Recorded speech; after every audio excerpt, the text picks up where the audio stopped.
Bonjour et bienvenue, voici notre tour d'horizon économique, géopolitique, énergétique et boursier. Nous sommes le jeudi 30 janvier et pour comprendre comment tourne une planète finance littéralement étourdie par la brutalité des décisions prises par la Maison-Blanche, c'est sur l'incorruptible nulle part ailleurs et la rubrique du jour s'intitulera Washington orchestre un véritable crash sur l'immigration.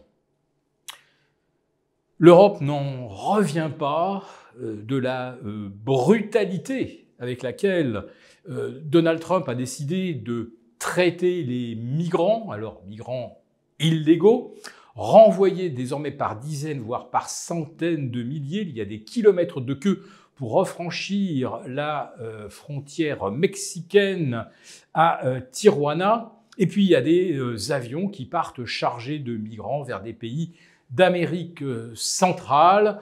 La Colombie, qui refusait au départ d'accueillir ces expulsés, a été obligée de se plier, car Donald Trump a immédiatement annoncé qu'il appliquerait 25% de droits de douane à la Colombie, révoquerait les visas, reverrait également les passeports diplomatiques. Bref, Bogota s'est immédiatement couché et d'autres pays d'Amérique centrale font de même. Alors, cette vague d'expulsion provoque un véritable crash dans certaines entreprises du bâtiment où d'un seul coup, il n'y a plus personne sur les chantiers parce que tous ceux qui avaient été embauchés sont renvoyés. Donc, on a comme ça des branches d'activité qui sont complètement mises à l'arrêt.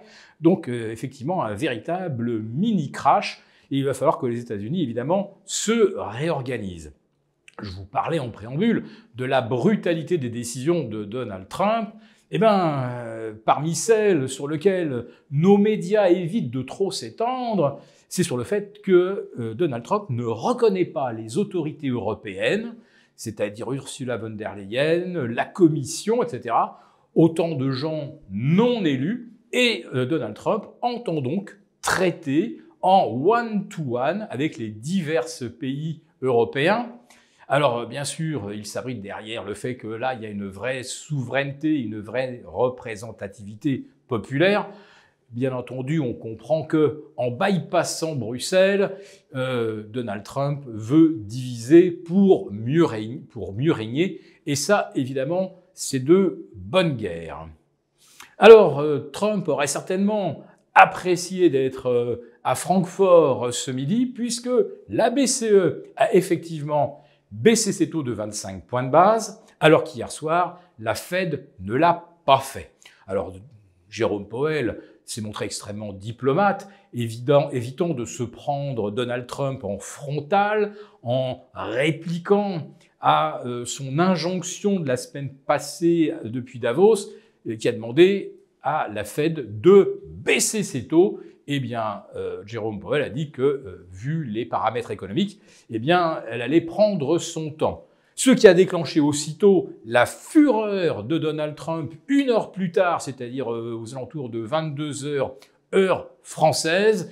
Donald Trump qui se demande « Mais qu'est-ce qu'attend la Fed ? L'économie américaine a besoin de baisse de taux. » Figurez-vous qu'avec la dernière statistique publiée ce jeudi, il n'a peut-être pas tort, puisque la croissance américaine, je ne dirais pas qu'elle se crache, mais quand même, on tombe de 3,10 à 2,3 au quatrième trimestre. Or, le quatrième trimestre est souvent un trimestre vigoureux, meilleur que le troisième, tout simplement parce qu'il y a les fêtes, parce qu'on achète davantage d'énergie, ça gonfle le PIB.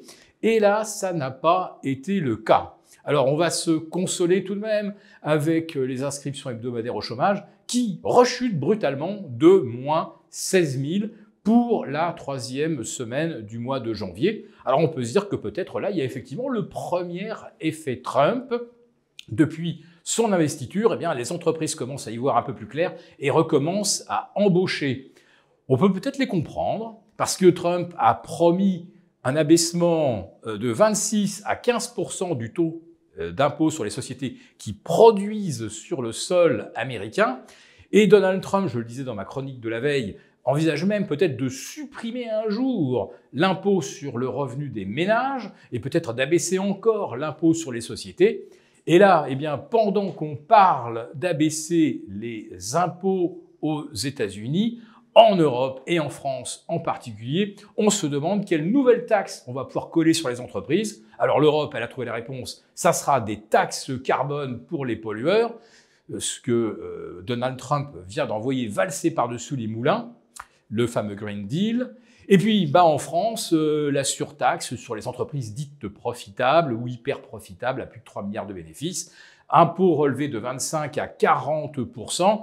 Bernard Arnault, qui n'est pas l'homme le plus malheureux de la Terre, c'est bien certain, mais quand même le doigt là où ça fait mal, c'est-à-dire qu'en France, eh bien, la philosophie depuis 40 ans est toujours la même, on fait payer les riches, et en l'occurrence, eh bien, ceux qui sont compétents, ceux qui sont rigoureux dans leur gestion, ceux qui essayent de faire du profit et de s'enrichir, eh bien ça c'est toujours banni en Europe. Et bien entendu, en Europe, pas question naturellement de faire des expulsions massives de migrants comme vient de le décider Washington, et de le faire sans aucune faiblesse ni aucun état d'âme. Pour vous remercier de votre fidélité, vous pouvez télécharger gratuitement, en suivant le lien ci-dessous, un guide complet sur l'achat d'or physique qui représente un investissement de choix en période économique incertaine et surtout d'inflation.